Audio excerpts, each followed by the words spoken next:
when you understand other people's perspectives, you can begin to incorporate those perspectives in your life as you see fit and appropriate to accomplish your goals. It can help you give or have more empathy for other people and their situations.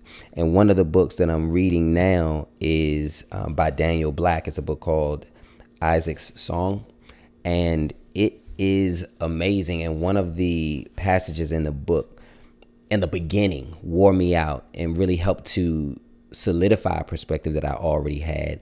Because in this passage, and I'm not going to give too much on it, the author was talking about how his father had passed and he went to the therapist, and the therapist was basically talking him through the situation. And the therapist said that nothing has ever happened to you that's greater than your power to heal it. And they were going back and forth, and he was talking about how he experienced all this trauma from his father and how that made him feel. And the therapist said, how smart is it to get mad at a mountain? Basically, you just go over it or around it. And I was like, whoa, I needed that, because we spend too much time trying to blame other people for our situations, especially when we're at our big grown ages and we're so far beyond those things, and we want to be the victim instead of taking control over our own lives.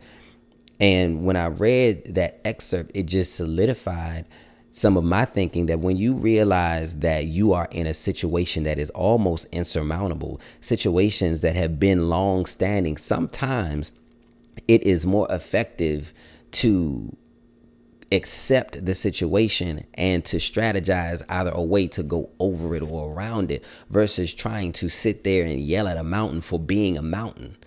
The mountain is what it is, and all obstacles, in my opinion, are meant to be overcome. But you sitting there complaining and getting mad at the obstacle for the obstacle being the obstacle makes no sense.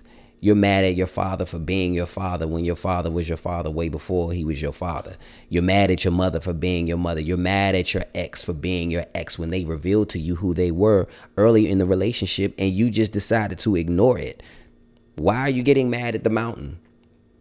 And so I love stretching myself intellectually by taking on and understanding the perspectives of other people, because it helps me to grow.